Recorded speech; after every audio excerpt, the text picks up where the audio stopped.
Estava. No Novo Testamento, nos Evangelhos, Tem alguns trechos que o pessoal usa, né, para condenar. nos Evangelhos não, porque Não? Jesus não diz Qual que era o absolutamente trecho que eles nada usam? sobre homossexualidade. Ah, é? Não, não usa nenhum. Jesus não. Você vê Paulo, Ah, tá. que era um cidadão romano, judeu, cidadão romano, criado como fariseu, e que ele diz que quando ele usa a expressão de que os efeminados não entrarão no reino dos céus, por aquela lista ali, ninguém entra também, Quem tá porque mais junto com os efeminados? os irados também não entram, Ixi, os zangados também não entram. Ou seja, o que ele está dizendo é que ou é graça ou você está fora. entendi. E Jesus não disse nada sobre isso.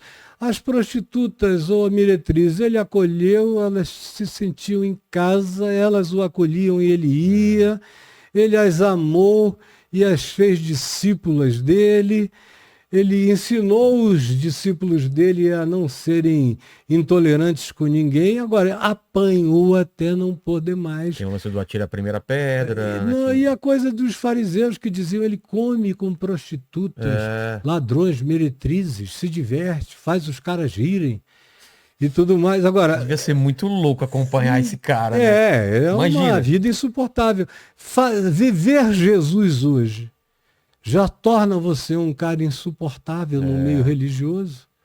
é verdade. Quanto mais a minha vidinha vai chegando mais próxima das práticas dele, a minha liberdade alcança o que ele ensinou, mais os religiosos ficam alucinados, porque isso relativiza o poder da religião. Então, por que te batem tanto? É por causa disso? De Claro, você relativizar tudo que eles colocam como dogmas, alicerces da. axiomas, É, morais, e que se eu não encontro em Jesus, para mim não existem. e tudo é controle, né? E tudo é controle, tudo é medo Medo. e tudo é dinheiro. Porque o medo também é um estímulo para a doação, a indulgência É, e o negócio com Deus, de qualquer que seja a natureza. De modo que é uma mecânica da religião muito bem feita, é. para, no fim, o cara. Gerar medo, esse medo deixa a pessoa dependente de um Isso, direcionamento que gera mais medo e essa engrenagem roda, né? é. Nunca você tá. Porque a ideia era, eu vou te curar, eu vou fazer uma coisa e você vai lá e anda e E você não você vira precisa um ir para lugar propagador. nenhum. É, Você é o você é o evangelho, milagre. você é a palavra. Você é a palavra viva, como Paulo diz, a carta viva É, de Deus.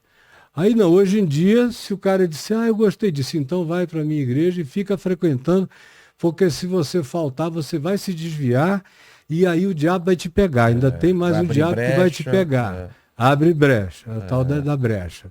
Então, querido, isso tudo é uma balela. O evangelho é verdade. E por que essa obsessão da igreja em relação à sexualidade, assim? Não pode isso, gay não vai pro céu. Por que que essa. Você acha que é um tipo de controle? É um tipo de. Aquele trabalho em cima da culpa? Por que que eles se No apegam fim, tanto? no fim é controle. É? A culpa é mídia, mas a finalidade é controlar. É É manter tipo, todo mundo dependendo da igreja, do venham até a sacerdote, mim, eu sei o que é, pode e o que não a pode. interpretação sacerdotal ou pastoral. Entendi. Mas você vê que Jesus nunca tocou nesse assunto. É, Estava cheio de gente que dava bunda ali. prostituta. Imagino que devia ter homossexual pra caramba. Claro! Desde Todas as sempre. gerações humanas produziram pelo menos 10% de homossexuais. Você vê relatos de guerra, né? De os homens tinham os César, amantes. Né? César era o amante de todas as esposas e a esposa de todos os amantes. Ah, é? Era como ele era designado. O cara voltava para Roma, ó, Sentava. comia tudo que é mulher de senador, de não sei o que. Agora escolhi o soldado mais Mais gostoso, viril. mais viril, tanto para ele comer o soldado como o soldado pegar ele. Que doideira. E então é a isso que se chamava de fornicação, de tudo que não prestava. No Novo Testamento, nos Evangelhos, Tem alguns trechos que o pessoal usa, né, para condenar. nos Evangelhos não, porque Não? Jesus não diz Qual que era o absolutamente trecho que eles nada usam? sobre homossexualidade. Ah, é? Não usa nenhum. Olha, olhando para trás, Caio, qual foi o momento mais difícil da sua vida? Ou da sua carreira?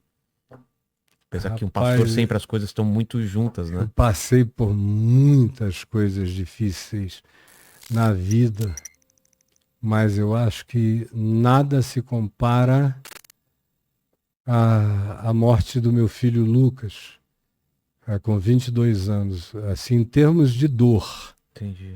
não em termos de agonia, porque eu senti dor sem agonia. Qual a Eu sabia. diferença de agonia para A dor? agonia é aquela coisa que te tira a esperança de Ah, viver. entendi. A A dor dor é física, é orgânica, psíquica, porque espiritualmente eu sabia que ele estava em glória. E alguém chegou e me perguntou: se Deus lhe desse a oportunidade de trazer seu filho de volta, o senhor traria? Eu digo: Deus me livre. Eu amo meu filho, eu não ia fazer um mal desse a ele. Ele sempre achou esse mundo uma porcaria mesmo. Ele me dizia isso desde 4 Ah, anos de é? idade. Pai, o mundo é feio. Caramba. As pessoas são muito estranhas.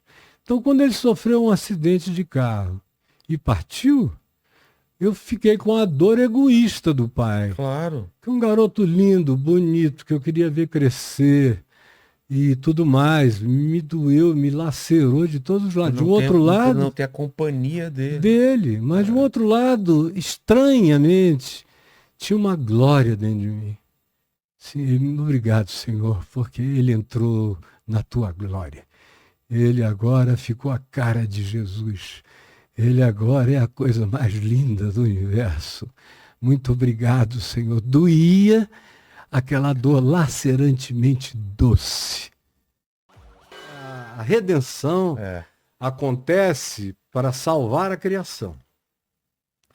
Esses apóstolos de Jesus, tudo gente da Galileia, com exceção de Paulo, que estudou das melhores universidades, todos eles entenderam que o Cordeiro real, esse que é Deus em Deus, de Deus, um com Deus, como Jesus disse, eu e o Pai somos um, esse que é mistério puro, que nem existe. Eu costumo dizer que Deus não existe. Como assim? Você existe. Sim. Você é fotografável, mensurável, estudável, debulhável, você é tudo.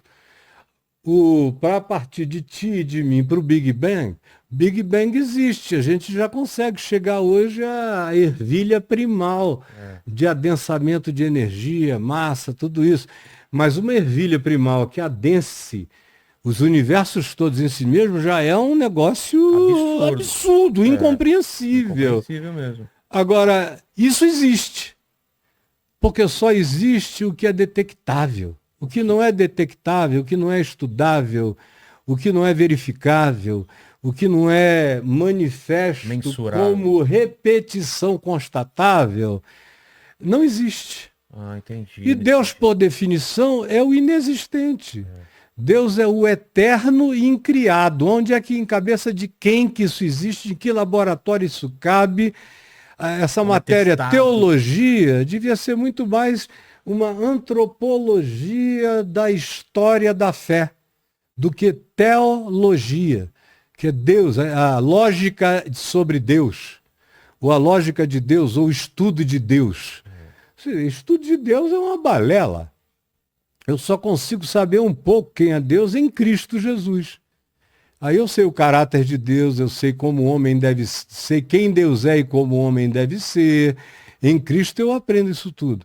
Mas antes de haver criação, o que os apóstolos estão dizendo é uma coisa transmetafísica, Então, cara. como ele foi imolado antes da criação? Pois é, ele se ofereceu. Quando Paulo diz que ele, sendo Deus, não julgou como usurpação o ser igual a Deus, está falando de Cristo Jesus, antes a si mesmo se esvaziou. E esse ato de se esvaziar de Deus é a criação toda.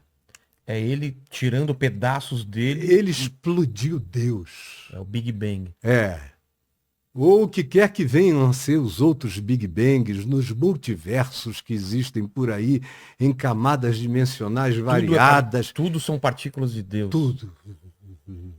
E ele mesmo é quem ele sempre foi, espírito e verdade. Mas ele nunca foi visto e o Novo Testamento diz nunca será. E o Apocalipse termina dizendo que na Nova Jerusalém não havia templo nem santuário. Porque, claro, que Deus vai caber em templo e santuário. Ele mesmo diz, os céus dos céus não me podem conter. Vocês, no entanto, me querem construir uma casa? Isso é uma pergunta que derruba tudo, né? Derruba qualquer ideia. Acaba com templo, religião. Igreja sou eu, é você. Igreja é gente. Quando tiverem dois não é prédio, dois ou três em minha presença. Em meu nome eu aí estou com eles. Então, na Nova Jerusalém não tem santuário. E João diz, a única coisa que tem é a luz do Cordeiro iluminando o universo. Então é tudo infinitamente mais científico do que se poderia imaginar quando você lê a Bíblia assim. Agora, as minhas piores agonias foram, por exemplo, quando eu me divorciei, há 25 anos atrás, foi o julgamento do povo evangélico. Eu era uma figura acima do bem e do mal para eles. Embora eu pegou tanto isso. Eu vi vários comentários também, mas ele se divorciou como se isso fosse um pecado mortal. Eu casei com 19 anos com uma menina que esperou fazer 18 para casar. Eu casei para ajudá-la, por uma história que é longa, que eu não vou contar aqui agora. E nós mesmos, algum tempo depois de casado, vimos que ela era minha melhor amiga, eu era o melhor amigo dela, tínhamos tido 4 filhos maravilhosos, nunca brigamos, nunca tivemos mentira entre nós, foi tudo muito bom, a vida inteira, até que chegou uma hora no meu coração, quando eu fiz 40 anos de idade, no meu coração eu falei, Jesus, eu não sei se eu vou conseguir aguentar até o fim da minha vida, porque eu conheço praticamente tudo dessa vida. E eu não estou exagerando, não, é fato mesmo. Mas eu nunca amei uma mulher. Eu tive muitas mulheres, muito de tudo, muito sexo, mas sem amor. E eu não queria passar pela vida sem amar uma mulher.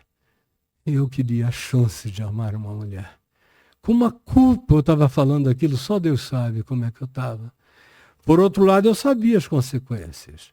Que esse mundo que me idolatrava, embora eles tenham feito isso por conta própria. Porque eu sempre contei tudo da vida, fui sincero como eu sou aqui, nunca fui outra pessoa. Você está olhando para a mesma. Só era casado e eles queriam a realidade imaculada do meu casamento, quase. Tinha gente que discutia entre o que Caio dizia e o que Paulo falava. Eu digo, pelo amor de Deus, cara, vocês estão ficando loucos. Então eu acho que no fim de tudo acabou sendo para o meu bem. Porque eu de totem, não só no Brasil, mas em boa parte do planeta, totem cristão, era colocado em todas as listas dos mais planetários cristãos, eu virei um tabu. E esses 25 últimos anos eu vivi como um tabu. Desprendido daquela imagem. Infinitamente melhor viver como tabu do que como totem. Muito mais. E agora, não foram os crentes que fizeram isso, foram os pastores. Porque a quantidade de inveja, meu amigo, o pastor é um dos bichos mais invejosos do mundo, talvez mais do que político, do que empresário, muita inveja no meio pastoral. Eles dizem, amém, irmão, Deus te abençoe, tudo mentira. Aí quando eles me viram relativizado pelo divórcio e por uma relação paralela, uma oportunidade de atacar. Eles me mataram, mas não me mataram. porque o amor de Deus não me deixou de outro modo a não ser em pé. Eu digo, eu respondo a ti, mas não vou responder a essa cambada de mentirosos, fariseus perversos, malignos, homicidas nos seus corações, gangsters religiosos, não. Meu papo é com meu pai, com minha mãe, com a minha ex-esposa, com os meus filhos, com os meus melhores amigos. Essa é a minha igreja. Com esses aqui eu converso. Com os outros, não. E aí, quanto menos importância eu dava a eles, mais cheios de ódio eles se tornaram. Aí ia o Silas para a televisão, desceu o cacete, pelo nome. Hoje ele não tem coragem, porque naquele tempo ele pensava que eu estava acabado para sempre. Quando ele viu que Jesus em mim era mais poderoso do que as maldições dele, pergunta a qualquer um aí se ele ousa mencionar meu nome, porque eu sei quem ele é e tenho fatos que eu não usaria porque eu não sou chantagista. Mas ele sabe, ele tem vergonha de me encontrar, ele atravessa a rua quando me vê em aeroporto para não me encontrar, ele é frouxo, todos eles são. Então, eu, como não estava preocupado com nenhum deles, cuidei bem da minha família, da minha ex-mulher, dos meus filhos, casei com uma mulher que eu amo. Então você encontrou finalmente. Vou morrer casado com a mulher do meu amor, com o amor da minha vida, que me deu mais 3 filhos, da idade dos meus filhos. Meu filho mais velho tem 45, aí vem uns 2 de 44, um é meu, outro é dela. Aí vem uma menina de 41, que ela me deu. Aí vinha o Lucas, que estaria com 40, que o Senhor levou. Sim. Aí vem o Daniel, que está com 38, dela. E vem a Juliana, minha, que está com 37. Caramba. 5 netos, chegando o 6º. Felizes. Com tanto ensinamento, com tanto aprendizado que você demonstrou aqui, eu acho que mesmo assim você ainda tem algumas dúvidas, não tem? Tem milhões de coisas que eu não sei, então, mas que não me causam nenhuma dúvida. Mas divide uma dessas perguntas que você tem aí. Você falou de algumas, né? Alienígena, eu sei que eles estão aí. Em algum lugar. Eu não posso negar minha racionalidade, nem minha cognitividade. Eu vi com meu pai 13 amigos. Onde foi isso? A primeira vez no caminho entre Niterói e São Jesus de Itabapuana, no estado do Rio. O que era? Não, uma esfera. Isso em 1968. Uma esfera que veio assim, do nada, e parou na nossa cara. Grande, eu não sabia a que distância ela estava. Se estava a 100 metros, a 1 quilômetro. Não dá para você avaliar na hora. Entendi. E ela ficou ali há algum tempo, olhando para a gente. Papai parou o carro e disse, venham ver isso. Nem disse o que era. Quando a gente saiu, meu Deus, a gente ficou ali, estupefato, em silêncio. E aí, eu calado, falei, pai, o que é isso? Aí o papai falou, meu filho, não é da nossa ordem de coisas. Não é aparato científico, humano. Não parecia com nada. Nada. Que você assistiu. E nem aquela coisa de vir do nada e aí a gente ficou olhando e aquela coisa olhava para você. Você sentia que ela te enxergava. Caramba. Aí a gente ficou olhando para ela, de repente ela sumiu. Simplesmente sumiu. Mas sumiu numa velocidade ou desapareceu? Ela deu assim um tranquinho para trás e sumiu. Tá. A outra eu ia casar dentro de 2 meses, já era pregador do Evangelho em Manaus, estava na televisão e tudo mais, e estava assistindo uma aula de física. O meu professor, bem do lado dele. Quando eu vi aquela gritaria na Escola Técnica Federal do Amazonas, eu corri para a janela para ver o que era, junto com o professor Bessa. A gente olhou para cima, cara, sabe, um pão de açúcar na tua cabeça, só que parecia uma traça, um pão de açúcar completo, como se a parte do fundo se completasse no ar. Tá. E denso, com umas luzes que vazavam mínimas de dentro daquela coisa escura, parada sem som, em cima de Manaus. Caramba! Meu sogro Mais era gente relatou isso? a cidade inteira, A cidade os jornais. inteira? Até falei para o Jevaé. Falei, Caramba! cara, procura nos jornais de Manaus 1974. Você vai ver. Jornais inteiros, todo mundo falando. Todo mundo para a rua. E era assim por volta das 7, 8 da noite. Caramba! O meu sogro era o capitão dos portos. Ele pegou luneta, pegou tudo com aquele pessoal, foi para um ponto de observação na base da Marinha, ficou olhando aturdido. Aí aquilo saiu devagar, sem fazer nenhum silêncio. Viajou por sobre o Rio Negro, que de Manaus para o outro lado do Rio Negro são 8 quilômetros. Ela atravessou aquilo como se tivesse sido um passinho para o lado. Era imenso aquilo ali. Caramba! Aí saiu lentamente aos nossos sentidos pelo Rio Negro, sem fazer nenhum barulho, desapareceu no horizonte. E aí eu descobri uma coisa sobre a natureza humana. Eu termino em 2 minutos.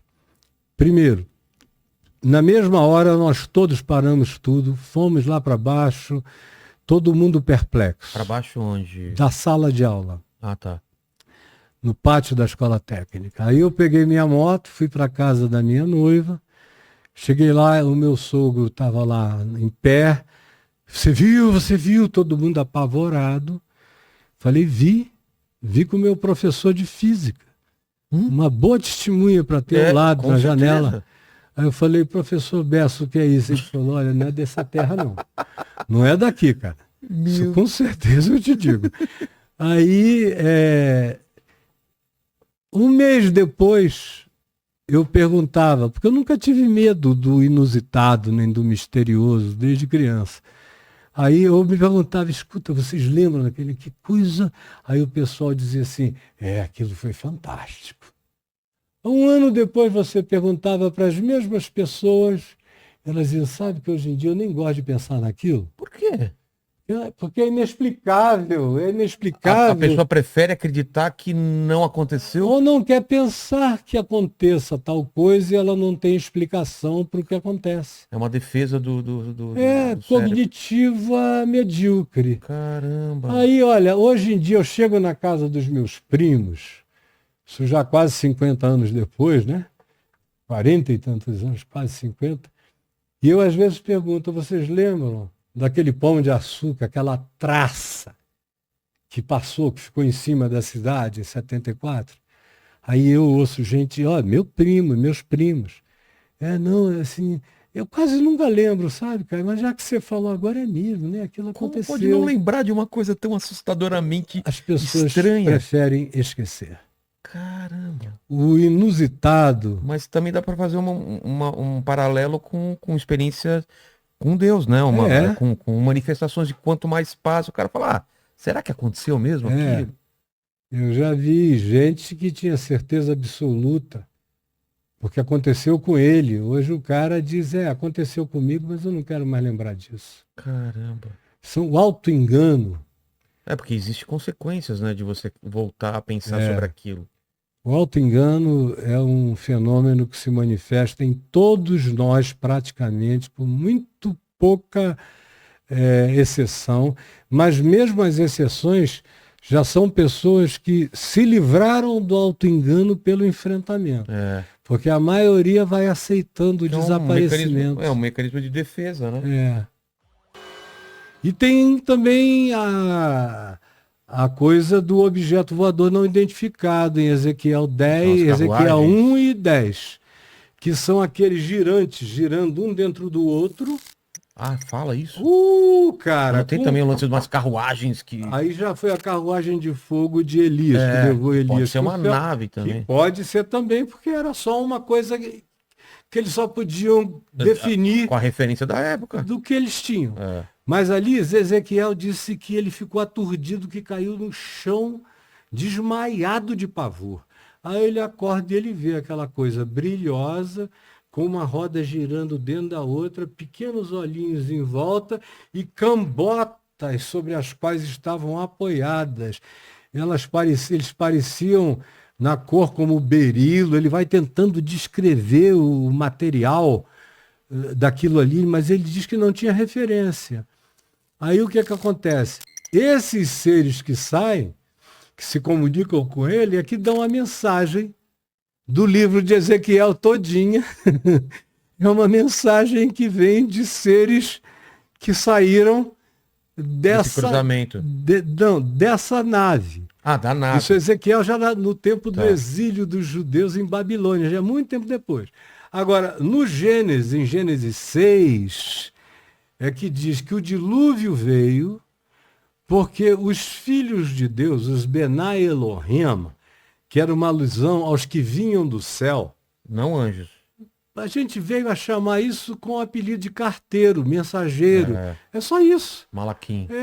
Então, eles vieram dos céus e a Bíblia não diz isso. É o livro de Enoque que diz que eles pousaram no Monte Hermon e fizeram um pacto de morte entre eles, de exílio de Deus, porque eles não suportavam não possuir as filhas dos homens.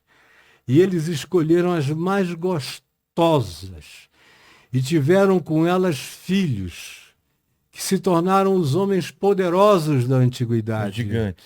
E que eram seres gigantescos. Mas isso é uma figura de linguagem ou eles eram mais altos mesmo? Não, a Bíblia chega a dizer que o rei de onde hoje é Golã, os altos de Golã, o rei do lugar,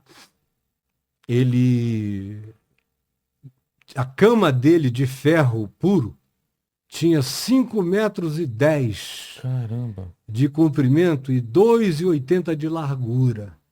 E a gente fica atribuindo muita idiotice ao povo da antiguidade, era tudo que eles não eram, né? Você vê a neurologia egípcia, segundo os mesmos aparelhos, nas mesmas formas que a gente usa hoje, só de outros materiais e mais toscos. Eles tiravam a calota craniana, faziam intervenções de várias naturezas, eram altamente científicos.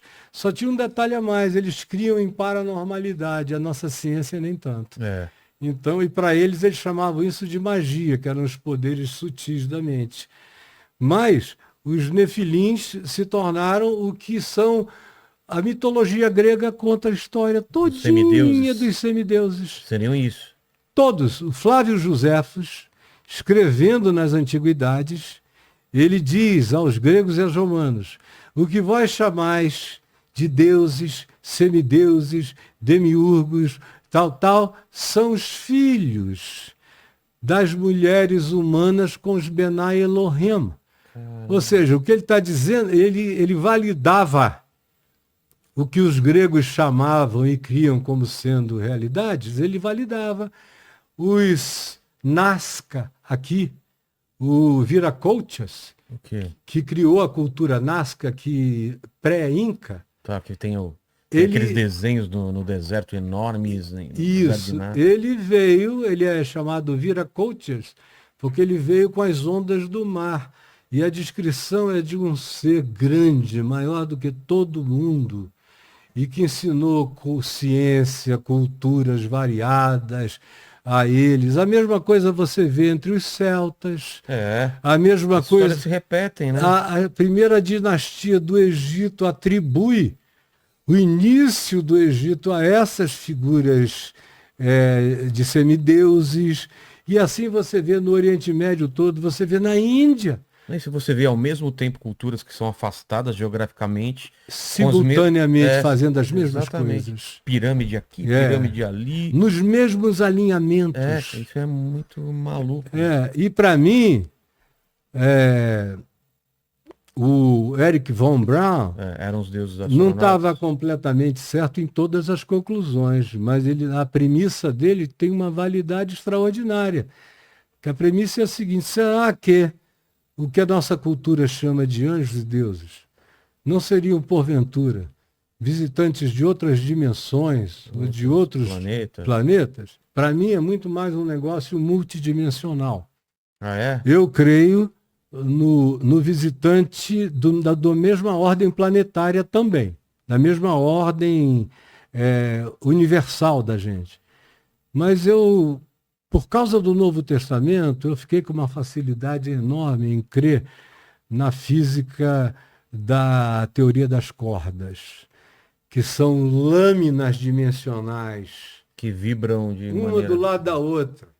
De modo que às vezes você vê, mesmo quando você vê detecção desses seres em radares, desses Sei. entes em radares, você vê que às vezes eles entram em cena e às vezes eles saem de cena. É.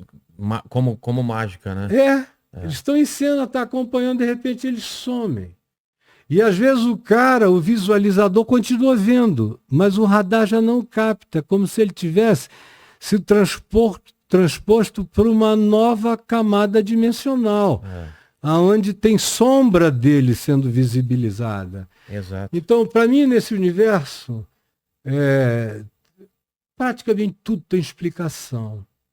E na Bíblia, só Deus não tem explicação. O resto tudo tem explicação. Ó, a Laura Maria, gosto muito de aprender com o Kai e escutar como ele trata a fé de forma leve e sem preconceitos. Queria saber mais sobre a opinião dele sobre as outras religiões brasileiras e principalmente sobre o espiritismo e os médiuns. Olha só, as outras religiões brasileiras, na maior parte das vezes, para mim, são culturas preservadas sob muita opressão. Sob muita opressão católica e depois sob muita opressão evangélico-protestante pentecostal. E agora oprimidos pelos chamados guerreiros de Israel, traficantes lá dos morros do Rio, você está sabendo, Não né? tô sabendo, não. São filhos de crentes, netos de crentes, pentecostais, a maioria deles, Sim. que não tem no evangelho a sua referência de vida e sim na profecia. Se a avó disse, meu filho, o Senhor está dizendo que o teu corpo está fechado e ninguém vai te machucar, mas não esquece de dizimar para a igreja de Deus. Pronto, está pago o negócio. E esses caras matando em nome de Deus. estão destruindo terreiros, casas de santo, fazendo barbaridades nas favelas do Rio. Caramba. E se intitulam a facção de Israel, o reino de Israel, um negócio assim. Começou tem alguns poucos anos, mas é algo que eu já saco, que iria surgir há pelo menos uns 30 anos. Uma vez eu disse isso para o Marcinho VP, que já morreu. O Caco Barcelos escreveu um livro sobre ele chamado Abusado, é uma história muito interessante. E o Marcinho, eu tive vários encontros com o Marcinho, e na década de 90, e por 92, por aí, 93, o Marcinho um dia me disse que a quantidade de gente que trabalhava para ele, que era filho de crente, era enorme. E que ele acreditava que iria chegar um dia em que esses caras iriam deixar de se sentir desviados da igreja, trabalhando com ele. Porque ele disse, olha, pastor, eu não conheço nada, mas eu acho que essa igreja que está aí, passou uma senhorinha, aí me viu, ficou assim escandalizada, meia-noite, quase uma hora, no alto do Dona Marta, sobre uma pedra. Ela passou e me viu sentado com o Marcinho VP, né? Todo mundo no Brasil me conhecia naquele tempo. Aí ela olhou, ficou na dúvida e falou, paz do Senhor, reverendo. Aí eu falei, a paz do Senhor, minha irmã. Aí ela desceu, ele disse, ela é a avó de uns soldados meus aqui. Me odeia, mas eles me amam. Ela vai morrer. Eles vão continuar seguindo a cultura dela. Só que eles vão diminuir a culpa, eles não vão mais se sentir desviados. Daqui a pouco, eles mesmos vão começar igrejas conforme o que eles pensam. Eu pensei, eu olhei e falei, você sabe que você está absolutamente certo. Aí eu comecei a observar esse fenômeno, faz 30 anos praticamente, né? 92, 93. Olhando, vendo a mudança.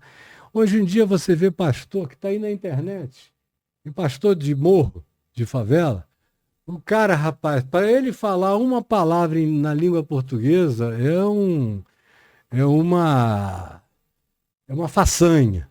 Porque ele diz, olha para mim, filho da puta. Cara, Olha aqui, só tem filho da puta aqui, filho da puta, só tem filho da puta, olha só. Aí ele vai, viado, tá pensando o quê? Aí o cara vai, ele solta o vernáculo da Dark Web, sei. da língua portuguesa, aí vai, aí você ouve aquilo, aí ele diz, olha, porque quem manda aqui sou eu.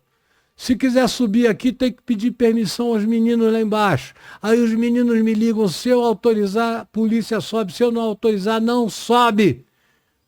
E o pessoal sabe que tem que contribuir aqui com a Casa de Deus e tal. Como esse que aparece recentemente, viralizou na internet, tem um monte dentro dessas comunidades. Então, é o que eles têm. E agora se tornaram horrorosos. Depois do governo Bolsonaro, eles começaram a invadir mesmo. Quem começou essa coisa de invasão de terreiro de macumba foi a Universal em 1988. Eu morava na Califórnia e eu recebia a Folha todo dia e o Globo, e eu via Universal invade terreiro, guerra campal, briga, não sei o que, uma loucura. Foi por isso que eu voltei, comecei a EVB e a gente acabou com essa maluquice durante muito tempo. Que viram nós contra eles. Um negócio horroroso.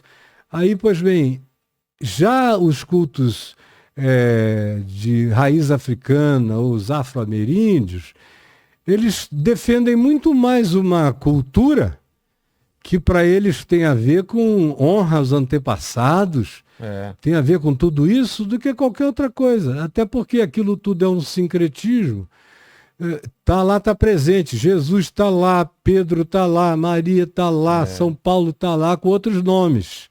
Então teve a sua sincretização. Mas não é por causa desses outros nomes que eu estou dizendo nada a respeito. Eu acho que a gente tem que respeitar, reverenciar a cultura de todas as pessoas que habitam o mundo inteiro, especialmente o nosso ambiente nacional e a nossa pátria. Todo mundo é igual perante a lei e perante a nossa Constituição. A Bíblia do nosso país é a Constituição, a Bíblia social, a Bíblia relacional, a Bíblia de vínculos ou não vínculos religiosos, é a Constituição, e ela estabelece respeito e dignidade e igualdade para todos. Então, eu não trato isso como uma questão de quem está certo nem de quem está errado. Eu prego o Evangelho de Jesus. Prego. Jesus é a minha única conversa. Você pode me chamar para física quântica, eu fico 4 horas com você lá, mas eu vou concluir mostrando como Jesus era maravilhosamente quântico. Para o que você quiser me levar, eu sei para onde eu volto. Entendi. Porque eu creio que em Jesus habitam todos os tesouros da ciência e do conhecimento disponíveis verdadeiramente aos humanos.